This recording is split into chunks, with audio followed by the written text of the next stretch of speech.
வணக்கம் நேயர்களே, இது மக்களோடு ஜெயா பிளஸ். விளம்பர திமுக ஆட்சியில் நாள்தோறும் மக்கள் எதிர்கொள்ளும் பிரச்சனைகள், இன்னல்களை அலசுவதுடன் தீர்வை நோக்கிய முயற்சியாகவும் களமிறங்கியுள்ளோம் நாங்கள். தற்போது வடசென்னை அனல்மின் நிலையத்தின் 3ஆம் நிலை திறக்கப்பட்டு ஓராண்டாகியும் மின் உற்பத்தி தொடங்கப்படாமல் உள்ளது. இதனால் தமிழ்நாடு அரசுக்கு பல கோடி ரூபாய் வருவாய் இழப்பு ஏற்பட்டுள்ள நிலையில் இதற்கான காரணத்தை விரிவாக அலச இருக்கிறோம். இதற்காக களத்திலிருந்து இணைகிறார் எமது செய்தியாளர் பார்த்திபன்.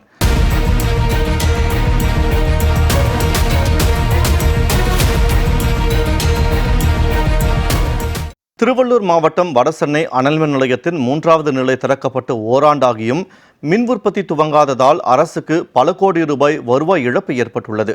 இதுகுறித்து களத்திலிருந்து விவரங்களை வழங்குவதற்காக எமது செய்தியாளர் பார்த்திபன் இணைப்பில் இருக்கிறார். வணக்கம் பார்த்திபன். இந்த அலகு திறக்கப்பட்டு ஓராண்டாகியும் இன்னும் மின் உற்பத்தி துவங்கப்படவில்லை. மின் உற்பத்தி துவங்கப்படாததற்கான காரணமாக என்ன கூறப்படுகிறது? அங்கு இருக்கக்கூடிய நிலவரம் என்னவாக இருக்கிறது? விவரங்களை பதிவு செய்யுங்கள்.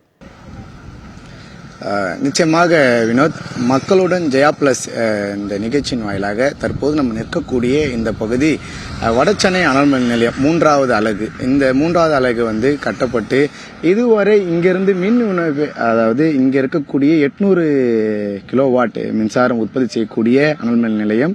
இந்த அனல்மின் நிலையத்தில் இதுவரை பணிகள் எதுவும் தொடங்காத நிலையில தமிழ்நாட்டு எதை நோக்கி பயணம் செய்கிறது, அதாவது குறிப்பாக சொல்ல வேண்டும் என்றால் மின்சாரத்துறை பெரும் சர்ச்சையில் சிக்கியிருக்கிறது. அதனுடைய தொகுப்பு தான் தற்போதும் நேரலையில மக்களுடன் ஜெயா பிளஸ் தகவல்ச்சியில் இணைந்திருக்கிறோம். குறிப்பாக நம்முடைய ஒளிப்பதிவாளர் காமிக்கக்கூடிய இந்த காட்சி சென்னை அத்திப்பட்டு, சென்னை அடுத்திருக்கக்கூடிய அத்திப்பட்டு பகுதி. இந்த பகுதியில் இந்த வடசென்னை அனல்மின் நிலையம் செயல்பட்டு வருகிறது. பல கோடி நஷ்டம், மந்தகதியில இந்த பணிகளானது தொடர்ந்து நடைபெற்று வருகிறது. அவசரமாக இந்த விளம்பரம் திமுக அரசு இது கடந்த ஆண்டு 7ஆம் தேதி 3ஆம் மாதம் தொடங்கி வைத்தார்கள். முதலமைச்சர் தொடங்கி வைத்தார்கள். ஆனால் இதுவரை இதற்கான மின் உற்பத்தி பணிகள் நடைபெற்று வருகிறது என்றால் பெரிய ஒரு கேள்விக்குறியை எழுந்திருக்கிறது. அந்த மந்தகதியில் தான் இதனுடைய பணிகள் தொடர்ந்து நடைபெற்று வருகிறது. குறிப்பாக சொல்ல வேண்டும் என்றால் கடந்த 11 மாதங்கள்ல இது இயல்பாக மின் உற்பத்தி செயல்பட்டு இருந்தால் கிட்டத்தட்ட 1200 கோடி யூனிட் மின்சாரம் உற்பத்தி செய்யப்பட்டிருக்கும் என்று சொல்லப்படுகிறது. அது மட்டுமின்றி இதன் மூலமாக அதிக அளவு மின்சாரம் தனியாரிடமிருந்து தற்போது வாங்கி பயன்படுத்தியிருக்கிறார்கள் தமிழக அரசு மின்சாரத்துறை. அது தவிர்த்திருக்கலாம். தனியாரிடமிருந்து பல தொழில்நுட்ப வசதிகளை மேற்கொண்டு நம்ம இந்த அளவிற்கு வசதிகள் இருந்தும் ஏன் தனியாரிடமிருந்து நமக்கு வாங்க வேண்டிய ஒரு கேள்விக்குறி என்பது எழுந்திருக்கிறது. இதனால் ஆண்டுக்கு 2618 கோடி மிச்சமாக இருக்கும் என்று பல அரசியல் தலைவர்களும் தங்களுடைய கருத்துக்களை முன்வைக்கிறார்கள். இது முதல் நிலையில் உள்ள 3 அலகுகளில் தலா 210 மெகாவாட்டும், 2வது அலகில் உள்ள 2 அலகுகளில் தலா 600 மெகாவாட்டும், மொத்தம் 1810 மெகாவாட்டு இதுல நமக்கு சேமிப்பு கொடுக்கும். இப்படி இருக்கக்கூடிய ஒரு மிகப்பெரிய வடசென்னை அனல்மின் நிலையம், இந்த அனல்மின் நிலையத்தில் இது போன்ற ஒரு நிலை இங்க ஏற்பட்டிருக்கிறது. இந்த அளவிற்கு ஒரு வசதிகள் செய்து தந்தும் இதுவரை எந்த ஒரு பணிகளும் இங்க நிறைவடையக்கூடிய இந்த சூழ்நிலை தான் தற்போது எதர் நோக்கி இந்த தமிழ்நாடு மின்சார வாரியம் கடந்து செல்கிறார் என்ற ஒரு கேள்விக்குறி எழுந்திருக்கிறது. 2024 ஆண்டு ஆட்சிக்கு வந்த இந்த திமுக விளம்பர ஆட்சி முதல்வர் தற்பொழுது எந்த ஒரு நடவடிக்கையும் எடுக்காது கேள்விக்குறியா இருக்கிறது. இது குறித்து நம்ம கலாய்வு செய்வதற்காக இந்த பகுதியில் கடந்து வந்த பொழுது வாரத்துக்கு 2 முறை அதாவது இது பயன்படுத்தியிருக்கிறார்கள் என்று சொல்லப்படுகிறது. அழகு சொல்லப்போனால் கன்வேயர் பெல்ட்ல முழுவதுமாகவே குறிப்பாக முழுவதுமாகவே அந்த இதுக்கான அந்த பணிகள் முறையாக நடைபெறவில்லை என்பதை இவர்கள் குற்றம் சாட்டுகிறார்கள். தற்போது இந்த பகுதிகளை நம்ம கலாய்வு செய்வதற்காக சில பொதுமக்களை இங்க இது குறித்து ஒரு முழுமையான விளக்கங்களுடன் நம்முடன் இணைப்பில் பேசுவதற்கு நம்முடன் ஒரு சார் இணைந்திருக்கிறாங்க. சார் வணக்கம் சார். இப்போ பாத்தீங்கன்னா தமிழ்நாடு மின்சார வாரியத்துறை இந்த அளவிற்கு ஒரு வசதிகள் செய்து இருந்தும் சரி, ஆனால் இவர்கள் ஒரு தனியாரிடமிருந்து மின்சாரத்தை வாங்க வேண்டிய ஒரு சூழ்நிலை இருக்கிறது.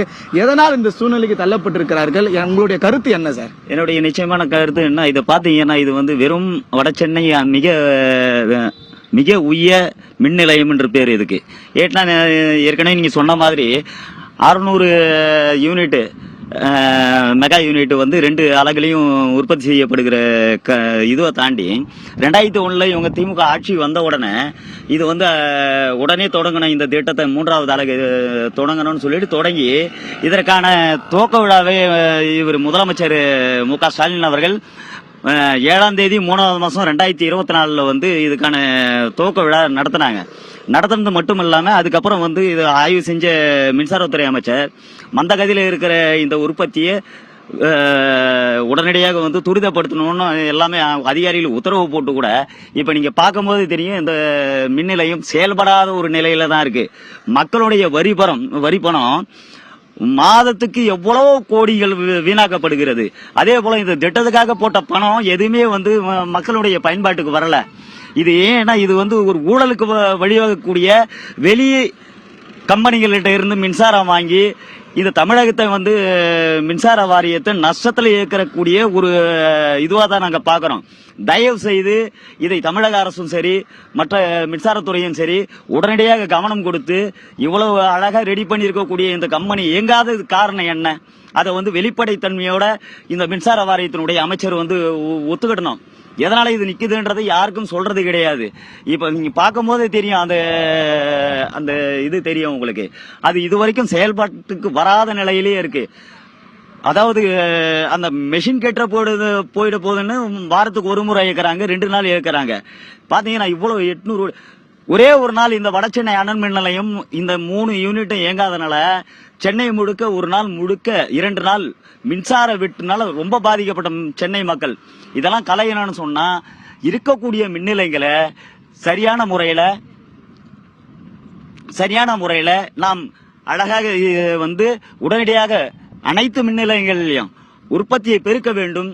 அதற்கான சாத்தியக்கூறுகளை உடனடியாக கள ஆய்வு செய்து தமிழ்நாடு மின்சார வாரியம் மக்களுக்குரிய பிரச்சனையை தீர்க்க வேண்டும். அதே மாதிரி நீங்க போனீங்கன்னா இன்னும் 2 மாசம் போனா சிறப்பானது ஒரு இவங்களுக்கு தெரியும், சிறப்பான ஒரு கோடை காலத்தை சந்திக்க போகிறோம்.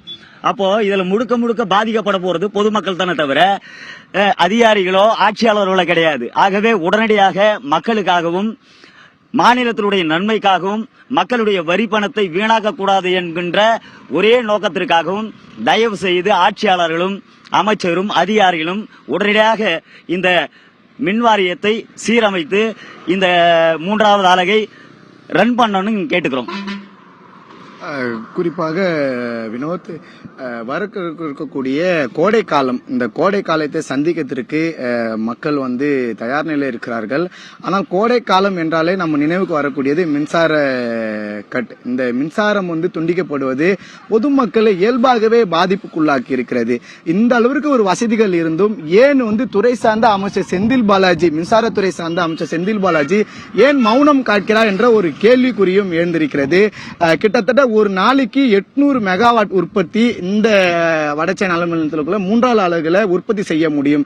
இப்படி இருக்கக்கூடிய ஒரு திறன் கொண்ட இந்த அனல் மின் நிலையத்தை ஏன் இதுவரை வந்து செயல்பாட்டுக்கு கொண்டு வரவில்லை என்பது ஒரு கேள்விக்குறியை நம் மத்தியில் இருந்திருக்கிறது. பொதுமக்களும் இது குறித்து வந்து பலமுறை வந்து இது இந்த அளவிற்கு ஒரு வடசென்னை அனல் மின் நிலையத்தை வந்து இயக்கப்பட்டால் இந்த பகுதியில் இருக்கக்கூடிய ஒரு கிட்டத்தட்ட ஏற்கனவே நமக்கு நினைவில் வருவது இந்த 3 அலகுகள். இவர் சொன்னது போலவே இந்த 3 அலகுல வந்து மின் உற்பத்தி நிறுத்தப்பட்டதன் எதிரொலியின் காரணமாகவே வந்து ஒரு நாள் முழுவதும் வந்து இரவு நேரத்தில் மின் விநியோகம் முழுவதுமாகவே இருள் சூழ்ந்து சென்னை காணப்பட்டது நினைவில் வருகிறது. இந்த அளவிற்கு ஒரு சூழ்நிலை பொதுமக்களுக்கு ஏற்பட்டிருக்கிறது. நம்ம ஏற்கனவே வந்து இதனால் பாதிக்கப்படுவது யார் என்றால் சாமானிய மக்கள், பொதுமக்கள் தான் பாதிப்புக்குள்ளாவார்கள். அரசு அதிகாரிகள், ஒரு அரசு என்றால் அதனுடைய வளர்ச்சியை வந்து முன்னோக்கி கொண்டு செல்ல வேண்டும். ஆனால் தற்போது இருக்கக்கூடிய இந்த விளம்பர திமுக அரசு இதனுடைய மின்சாரத்துறையை வந்து பின்னோக்கி சென்று கொண்டு இருக்கிறது. மிகப்பெரிய ஒரு கேள்வி குறிக்கிறது. மீண்டும் நம்முடன் வந்து இணைப்பில் வந்து இணைந்திருக்கிறார்கள். சார் வணக்கம் சார். வாங்க சார், இப்போ எந்த அளவிற்கு வந்து மின்சாரத்துறை வந்து பின்னோக்கி போகுது சார்? பெரும் ஒரு சர்ச்சையில் இருப்பது வந்து ஒருவர் சொல்வதை வந்து நம்மால கேட்க முடிகிறது. இப்போ வடசென்னை அனல் மின் நிலையத்தில் இருக்கிறோம். உங்களுடைய கோரிக்கை என்ன? இதோடைய அலகு 3 இதோடைய உற்பத்தி தொடங்கப்பட்டால், ஏனென்றால் தொடர்ந்து நம்ம சொல்வோம் என்றால் சென்னை மட்டும் இல்லாது தமிழ்நாடு அண்டை மாநிலங்களுக்கும் மின் உற்பத்தி இங்கிருந்தான் கொண்டு செல்லப்படுகிறது. இவ்வளவு வசதிகள் இருந்து நம்ம ஏன் வந்து ஒரு தனியார் ஒப்பந்தத்திடமிருந்து மின்சாரத்தை வாங்க வேண்டிய சூழல் என்ன? இதற்கால வந்து பல கோடி ரூபாய் நஷ்டம் ஏற்பட்டிருக்கிறது. உங்களுடைய கருத்து என்ன சார்? எனக்கு தெரிஞ்சு கிட்டத்தட்ட 1000 கோடின்னு சொல்றாங்க. 1000 கோடியை விட தாண்டி தான் இருக்குன்னு நினைக்கிறேன். ஏன்னா வெளிப்படையா தெரியுது 1000 கோடி. ஆனா எத்தனையோ கோடிகள் வந்து இங்க மின்சாரத்துக்காக செலவு பண்ணி எந்த பயனும் கிடையாது. இங்க மின்சார உற்பத்தியும் இல்லாதனால ஏற்கனவே வந்து இந்த மின்சார 3வது அலகு வந்து அடிக்கடி பழுதாகுது நடக்குதா இல்லையான்னு தெரியல. இதனால வந்து மக்கள் வந்து மிகப்பெரிய அளவுக்கு பாதிக்கப்பட்டிருக்காங்க. என்னன்னா வரதும் கோடை காலம், அது வந்து எல்லாருக்கும் தெரிஞ்சதுதான். ஏற்கனவே இப்ப அங்கங்க வந்து மின் தடைகள் ஏற்படுது. அதே போல வரும் கோடை காலத்துல மின்சாரம் இல்லாம எதுவுமே நம்ம இயங்க முடியாது, ஒரு மிகப்பெரிய சிக்கலா இருக்கும். அதே போல இந்த 1000 கோடி செலவுல இங்க 2010 நினைக்கிறேன், ஏற்கனவே திமுக ஆட்சியில தான் இங்க இந்த 3வது அளவு வந்து ஒரு 1000 கோடி உற்பத்தி பண்றாங்க. அந்த 1000 கோடியை வந்து இதுவரை என்ன பண்ணாங்கன்னு யாருக்கும் தெரியாது. இந்த 1000 கோடி செலவு பண்ணி உற்பத்தி சரி பண்ணியிருந்தாக்கா இங்க இந்த பகுதியில் இருக்கிற இந்த தொகுதியில் இருக்கிற நிறைய படிச்ச பட்டதாரிகளுக்கோ நிறைய பேருக்கு வேலை வாய்ப்புகள் கிடைச்சிருக்கும். அதுவும் இங்க மறுக்கப்பட்டிருக்குது. மின் உற்பத்தி அதிகரிச்சிருக்கலாம். அதனால வந்து நம்ம வந்து நிறைய மின்சார தடை இல்லாம நம்ம இயங்கி இருக்கலாம். பல்வேறு தடைகள் இருக்குது. பணங்கள் எங்க போகுதுன்னு தெரியல, வேலை வாய்ப்புகள் எங்க மறைஞ்சிருக்குன்னு தெரியல. வெறும் வந்து அலகு 3ல வந்து ஏதோ செய்யற விளம்பரம் மட்டும் தான் இருக்குதே தவிர, ஆனா மிகப்பெரிய அளவுக்கு மக்கள் பாதிக்கப்பட்டிருக்காங்க. இது அரசியல் பண்ணாம மக்களுக்கு நன்மை கொடுக்கிற வகையில இங்க இருக்கிற மின்சாரத்துறை அமைச்சரும் முதலமைச்சருடைய கவனத்துக்கு கொண்டு போய் இந்த மக்கள் நன்மை செய்யற விதமா இனிமேலாவது அந்த பல ஆயிரம் கோடிகள் வந்து வீணா போகாம பயன்பாடு இல்லாம இருக்குது, அதை பயன்பாட்டிற்கு கொண்டு வரவும் நிறைய மக்களுக்கு வேலை வாய்ப்பும் கொடுக்கணும்னு சொல்லி இந்த நிகழ்ச்சி மூலம் நாங்க தெரிவிச்சுக்கிறோங்க. சார், இப்போ நீங்களே சொன்னீங்க விளம்பரம் வந்து தான் செய்து கொண்டிருக்கிறார்கள். அப்படி என்றால் பல கோடி ரூபாய் இழப்புல வந்து தமிழ்நாடு மின்சார வாரியம் வந்து பின்னோக்கி செல்லுகிறது. முன்னோக்கி சென்றால் நம்ம வந்து அந்நிய ஒரு நிறுவனத்திடமிருந்து அந்த ஒரு கடனாய்க்கு நம்ம வந்து ஒரு மின்சாரம் வாங்க வேண்டிய சூழ்நிலைக்கு தள்ளப்படாது. ஒரு பிரம்மாண்டமான ஒரு தொழிற்சாலை அனல்மின் நிலையம். இப்படி இருக்கக்கூடிய அந்த அனல்மின் நிலையத்துக்கு இதுவரை எதனால சார் அந்த மின் உற்பத்தியை கொண்டு செல்ல, இதனால் எவ்வளவு பேர் வந்து பாதிப்புக்குள்ளாவாங்க என்பதை நீங்க இன்னும் கொஞ்சம் மக்களுக்கு புரியும்படி சொன்னா கொஞ்சம் நல்லா இருக்கு. இந்த மின் உற்பத்தி வந்து இங்க வந்து மிக மோசமான நிலைமையில தான் இருக்குது. ஏன்னா கடந்த ஆண்டு நினைக்கிறேன் முதல்வரே வந்து திறந்தாரு. 2010 ஏற்கனவே இருந்த முதலமைச்சர் கருணாநிதி அவர்கள் வந்து தான் இதான் பண்ணாங்க. ஆனா அதுக்கப்புறம் ஒரு 10 ஆண்டுகள் வந்து அப்படியே என்ன ஆச்சுன்னு தெரியாது. மீண்டும் வந்து இப்ப கடந்த ஆண்டு வந்து இப்ப இருக்கிற முதலமைச்சர் வந்து அதுக்கு திறந்து வச்சுட்டு போனாருன்னு நினைக்கிறேன். ஆனா அது திறந்து வச்சுட்டு போனாலும் இங்க வந்து எந்த ஒரு மின் உற்பத்தி அதிகரிக்காம அதனால எல்லாமே பாதிப்படைஞ்சிருக்கிறாங்க. அதனால வந்து எந்த ஒரு இன்க்ரீஸ் எதுவுமே அது அதிகரிக்காதனால நிறைய பாதிப்புகள் உருவாகி இருக்குது. இதை அதிகரிச்சு இதை சரி பண்ணணும்னாக்கா இந்த அரசாங்கம் கையில இருக்குது. ஆனா அரசாங்கம் வந்து இது மேல எந்த கவனமும் இல்லாம வெறும் விளம்பரத்துக்காக நடக்குதான்னு தெரியல. இதனால வந்து மக்கள் மிகப்பெரிய அளவில் பாதிக்கப்படுறாங்க. அது செய்தி செய்யணும்னு கேட்டுக்கிறேங்க. நிச்சயமாக வினோத், 2 பேர் நம்மோட ஒரு குறைகளை வந்து நம்ம மக்களுடன் ஜெயா பிளஸ் தொலைக்காட்சி மூலமாக அரசு கவனத்துக்கு எடுத்து சென்றிருக்கிறார்கள். குறிப்பாக சொல்ல வேண்டும் என்றால் இந்த பகுதி முழுவதுமே வந்து அனல் மின் நிலையம் தான். அலகு 1, அலகு 2, அலகு 3, அலகு 4. தற்போது நம்ம நிற்கக்கூடிய பகுதி அலகு 3. இந்த 3 தான் பல கோடி ரூபாய் இதற்கான செலவு செய்து கட்டப்பட்டு இதுவரை வந்து மின் விநியோகம் செய்யப்படாது பெரும் ஒரு சர்ச்சை இருக்கிறது. இந்த நிலைமைக்கு தள்ளப்பட்டிருக்கிறார்கள். அல்லது இங்கிருந்து மின் உற்பத்திகள் செய்யப்பட்டு இருந்தால் குறிப்பாக இதனில் இருக்கக்கூடிய இடைத்தரகர்கள் எல்லாம் வந்து பாதிக்கப்படுவார் என்பதற்காக இது இயக்கப்படாமல் இருப்பதா என்ற ஒரு கேள்விக்குறி பொதுமக்கள் மத்தியில வந்திருக்கிறது. இது போன்ற ஒரு சூழ்நிலைக்கு தான் வடசென்னை அனல் மின் நிலையம் வந்து தற்போது நிலை காணப்பட்டு வருகிறது. தற்போது இந்த தொலைக்காட்சி மூலமாக பொதுமக்கள் வைக்கக்கூடிய ஒரே கோரிக்கை நம்ம ஜெயா பிளஸ் தொலைக்காட்சி வாயிலாக என்னவென்றால், முதல் கோரிக்கையவே இங்கே இந்த பகுதியில் இருக்கக்கூடிய வடசென்னை அனல் மின் நிலையம் அலகு 3 உடனடியாக வந்து திறக்க வேண்டும். ஏற்கனவே இது குறித்த அறிக்கை பாடாளு மக்கள் கட்சியினுடைய சேர்ந்திருக்கக்கூடிய அன்புமணி ராமதாஸ் அவர்களும் வந்து இது குறித்த ஒரு அறிக்கையும் வெளியிட்டிருக்கிறார். பல்வேறு அரசியல் தலைவர்கள் இது குறித்த ஒரு அறிக்கையை வெளியிட்டிருக்கிறார்கள். அந்த அறிக்கையில இந்த அலகு 3 வந்து திறக்கப்பட வேண்டும். மின் உற்பத்தி வந்து நடைபெற்றால், ஏற்கனவே தம்முடன் நம்ம பேசியவர் சொன்னார், குறிப்பாக அதிக வாலிபர் இளைஞர்கள் பட்டதாரி இளைஞர்களுக்கு இங்க வேலை வாய்ப்பும் கொடுக்கப்படும். சென்னை வந்து முழுவதுமாக, சென்னை மட்டும் இல்லாமல் தமிழ்நாடு முழுவதுமாக வந்து இந்த பவர் கட் இஷ்யூ என்று எதுவுமே வராது அப்படின்றத ஏற்கனவே நம்ம பொது பொதுமக்கள் சொல்வதை நம்மால் வந்து கேட்க முடிகிறது. தற்போது அரசு கவனத்தில் வைத்து இந்த திமுக விளம்பர அரசு முழுவதுமாக மக்கள் கோரிக்கையை ஏற்று மௌனம் சாதிக்கக்கூடிய துறை சார்ந்த அமைச்சர் செந்தில் பாலாஜி இதுக்கு ஒரு கள ஆய்வு செய்து முழுவதுமாகவே இது வந்து ஒரு தனியாரிடமிருந்து மின்சாரத்தை வாங்காமல் இங்கிருந்து மின்சாரத்தை உற்பத்தி செய்து இந்த நஷ்டத்தில் இயக்கப்படக்கூடிய தமிழ்நாடு மின்சார வாரியத்தை வந்து முழுவதுமாக அதிலிருந்து மீட்டு எடுக்க வேண்டும் என்பதுதான் தற்போது நம்ம ஜெயா பிளஸ் வாயிலாக நம்ம மக்களுடன் இந்த ஜெயா பிளஸ் அப்படின்ற தொலைக்காட்சி வாயிலாக இந்த பொதுமக்கள் வைக்கக்கூடிய ஒரு மிகப்பெரிய ஒரு கோரிக்கையா இருக்கிறது என்பது குறிப்பிடத்தக்கது. வினோத், பார்த்திபன், இந்த 3ஆம் நிலை வந்து பணி முடிந்து ஓராண்டாகியும் மின் உற்பத்தி இன்னும் உற்பத்தி செய்யப்படவில்லை. இதற்கு என்ன காரணம்? அனல் மின் நிலையம் தரப்பிலிருந்து கூறப்படுகிறது. குறிப்பாக மின் உற்பத்தி துவங்கப்படாததற்கான காரணம் என்ன என்று கூறப்படுகிறது. மின்சாரத்துறை தரப்பிலிருந்து இதற்கு என்ன விளக்கம் கொடுக்கப்பட்டிருக்கிறது? அது குறித்தான தகவல்கள் இருந்தால் பதிவு செய்யுங்கள். நிச்சயமாக வினோத், அதற்கான அதாவது ஏன் வந்து இங்க இருக்கக்கூடிய அனல் மின் நிலையம் இன்னும் செயல்பாட்டுக்கு வராமல் இருப்பது என்பதை குறித்து நம்ம உள்ளே இருக்கக்கூடிய இயக்குநர்களுக்கு நம்ம வந்து தொலைபேசி வாயிலாக தொடர்பு கொண்டோம். ஆனால் தொலைபேசி வாயிலாக தொடர்பு கொண்டாலும் சரி, அவர்கள் மௌனம் சாதிக்கிறார்கள். ஏனென்றால் துறை சார்ந்த அமைச்சரை தாண்டி எங்களால் வந்து என்ன சொல்ல முடியும் என்பதே அவங்களுக்கு ஒரு கேள்விக்குறி வந்து மத்தியில் இருந்திருக்கிறது.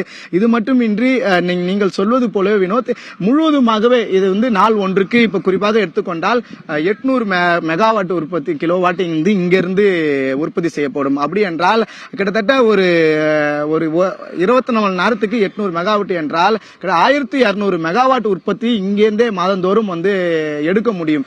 அப்படி என்றால் பல கோடி நஷ்டத்தில் இருக்கக்கூடிய இந்த மின்வாரத்துறையை மீட்டு எடுத்து இவர்கள் வைக்கக்கூடிய ஒரு பிரதான கோரிக்கை என்றால் வர இருக்கக்கூடிய கோடைக்காலம் என்றாலே முழுவதுமாகவே வந்து அதிக மின்சாரம் பயன்பாட்டுக்கு வரும். அப்படி என்றால் சில பகுதி சென்னை மட்டும் இல்லாமல் சென்னை புறநகர் பகுதி தமிழ்நாடு முழுவதும் ஆங்காங்கே இந்த மின்சார துண்டிப்பெல்லாம் ஏற்படும். இதை தவிர்க்க வேண்டும் என்றால் இந்த அலகு 3 இயக்கப்பட வேண்டும். இயக்கப்பட்டால் இங்கிருந்து 800 கிலோவாட் மின் உற்பத்தி செய்யப்பட்டு இங்கிருந்து கொடுக்கப்படும்.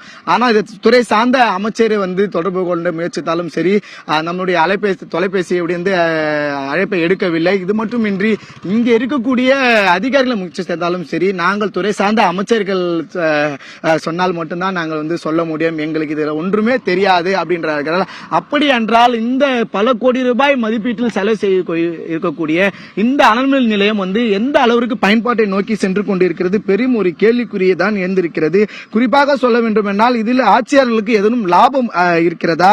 ஏனென்றால் மின் உற்பத்தியை தொடங்காமல் இருப்பதற்கு காரணம் என்ன என பல்வேறு சந்தேகங்கள் வந்து நமக்கு எழுந்திருக்கிறது.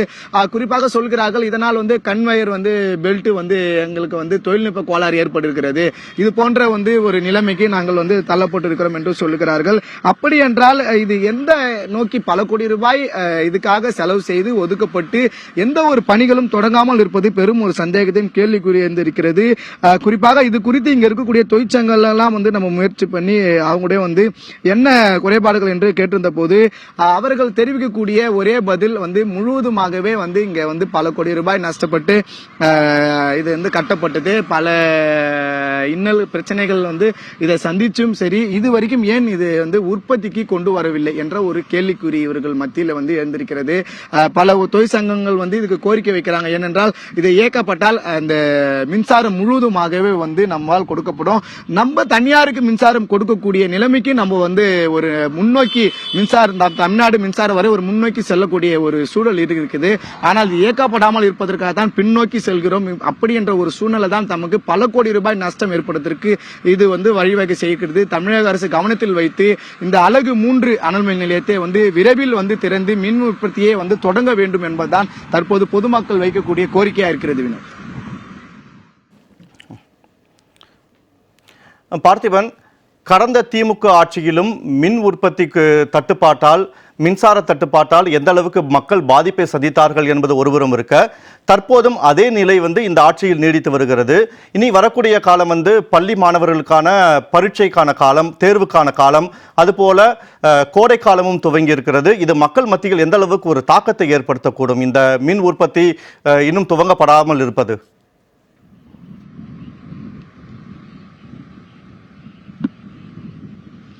நிச்சயமாக வினோத், நம்ம வந்து அனைவருமே அறிந்தது. காரணம் என்னவென்றால் இந்த வர இருக்கக்கூடிய கோடை காலம் இருக்கக்கூடிய இன்னும் வந்து சில மாதங்களே வர இருக்கிறது. இப்படி இருக்கக்கூடிய நிலையில அதிக மின் விநியோகம் வந்து நடைமுறையில பொதுமக்கள் வந்து பயன்படுத்துவார்கள். இப்படி ஒரு சூழ்நிலைக்கு தான் நம்ம பொதுமக்கள் இருக்கக்கூடிய இந்த நிலையில இது வந்து அந்த அனல்மின் நிலையம் வந்து தொடங்கப்படாமல் இருப்பதற்கு என்ன ஒரு விளைவு என்றால், ஒரே ஒரு இரவு இந்த அனல்மின் நிலையம் 3-4 முழுவதுமே வந்து செயல்படாமல் இருந்ததனுடைய எதிரொலியின் காரணமாகவே கிட்டத்தட்ட வந்து ஒரு நாள் முழுவதும் 24 மணி நேரமும் சரி இங்க இருக்கக்கூடிய அனல் மின் நிலையம் வந்து முழுவதுமாகவே வந்து செயல்படாதனுடைய விளைவின் காரணமாகவே அந்த பகுதிகளில் சென்னை மட்டும் இல்லாமல் சென்னை புறநகர் பகுதிகளிலும் சரி அந்த மின்சார துண்டிப்பு ஏற்பட்டது. அதை நம்ம ஜெயா பிளஸ் வாயிலாக உடனுக்குடன் செய்திகளை வந்து பொதுமக்களுடைய இன்னல்களை வந்து தமிழக அரசு கவனத்துக்கு எடுத்து சென்றிருந்தோம். அதுதான் தற்போது நிலவி வருகிறது. இது மூன்றுமே வந்து செயல்படாத ஒரு சூழ்நிலையின் காரணமாக இனிதான் அங்கங்கே வந்து லோ வோல்டேஜ் பிரச்சனை வந்து அதிகமாக வரும். அது மட்டுமின்றி முழுவதுமாக வந்து மின் இணைப்புகளால் துண்டிக்கப்படுகிறது. சென்னை மட்டும் இல்லாமல் சென்னை புறநகர் பகுதியில் வந்து இந்த மின்சாரம் துண்டிப்புலாம் வந்து ஏற்படும். ஆனால் இதனால் பாதிக்கப்படுவர்கள் வந்து யாரும் சாமானிய மக்கள், வாக்களித்த மக்கள் தான் தற்போது வேதனைப்படக்கூடிய ஒரு சூழல் தான் இருக்கிறது. இதுதான் 100க்கு 100 உண்மையாக பார்க்கப்படுகிற விஷயம் வினோத். ஏனென்றால் வந்து ஆட்சியாளர்களோ அரசு அதிகாரிகளோ துறை சார்ந்த அமைச்சர்களுக்கு வந்து 24 மணி நேரம் வந்து கரண்ட் விநியோகிப்படுப்பார்கள். ஆனால் பொதுமக்களுக்கு வந்து 24 மணி நேரம் வந்து நிம்மதியாக வந்து அவர்கள் வந்து ஒரு இரவில் தூங்குவதற்கு கூட மின்சாரம் கொடுக்கப்படுமா என்றா அப்படி ஒரு கேள்விக்குறி வந்து எழுந்திருக்கிறது தான் தற்போது நம்ம சொல்ல வேண்டும். இனியாவது இந்த விளம்பர திமுக அரசு ஒரு விளம்பரத்தை வந்து தேடாமல் மக்களுடைய வேதனைகளை புரிந்து கொள்ள வேண்டும். மக்களுடைய வேதனைகள் வந்து ஒட்டுமொத்த மக்களுடைய ஒரே குறிக்கோள் வந்து இனி வரவிருக்கக்கூடிய பிள்ளைக்கு வந்து தேர்வுக்கு வரக்கூடிய ஒரு பயம் வந்து கோடை காலம் என்றாலே பொதுமக்களுக்கு ஒரு பயம் வந்திருக்கிறது. எங்க பார்த்தாலும் வந்து மின்சார துண்டிப்பு ஏற்படும், நம்ம எந்த அளவுக்கு இயல்பு வாழ்க்கையை வந்து நம்மளால கொண்டு போக முடியுமான்றது ஒரு கேள்விக்குறி இருந்திருக்கிறது. ஏனென்றால் ஒரு காலை 7 மணிக்கு அந்த மின்சார துண்டிப்பு ஏற்பட்டால் மாலை 6 மணி வரைக்கும் மின்சார துண்டிப்பு வரும். ஒவ்வொரு பகுதிகளும் இதே நிலைமை தான் வினோத் நீடித்துக் கொண்டிருக்கிறது. இதனால வந்து வரக்கூடிய பொதுமக்களுக்கு இனி கடந்த ஆண்டு இதேதான் நிலைமை வந்தது. ஆனால் இந்த ஆண்டு இதே நிலைமை நீடிக்க கூடாது என்றால் இந்த அலகு 4 அந்த 4 அடுத்து இருக்கக்கூடிய 3 அலகுல மின் விநியோகம் வந்து தொடங்கப்பட வேண்டும். மின் விநியோகம் தொடங்கப்பட்டால் இதனுடைய இருக்கக்கூடிய ஒவ்வொரு அலகில் இருக்கக்கூடிய மின் வகைகள்லாம் சரி செய்யப்பட்டு வாரத்துக்கு 2 முறை ஏதோ பேருக்காக இயக்கப்படுவதாகவும் இது வந்து முழுமையாக இயக்கப்பட்டு மின்சாரத்துறை வந்து நஷ்டத்தில் வந்து செல்லாமல் இதற்கு உரிய வழிவகை செய்து இந்த வரக்கூடிய கோடை காலத்துக்கு வந்து மின் உற்பத்தி வந்து தாராளமாக இவர்கள் வந்து பொதுமக்கள் பயன்படுத்தும் வகையில வந்து வழிவகை செய்ய வேண்டும் என்பதுதான் ஒட்டுமொத்த தமிழ்நாட்டின் மக்களுடைய கோரிக்கையா இருக்கிறது என்பது குறிப்பிடத்தக்கது வினோத். தேர்வை எதிர்நோக்கி இருக்கக்கூடிய மாணவர்களின் நலனில் அக்கறை கொண்டும் கோடை காலத்தை சமாளிக்க தடையின்றி மின்சாரம் வழங்கவும் இந்த அனல் மின் நிலையத்தின் 3ஆம் நிலையில் மின் உற்பத்தியை விரைந்து துவங்க வேண்டும் என்பதே அனைவரின் எதிர்பார்ப்பாகவும் இருக்கிறது. களத்திலிருந்து விவரங்களை வழங்கியமைக்கு நன்றி பார்த்திபன்.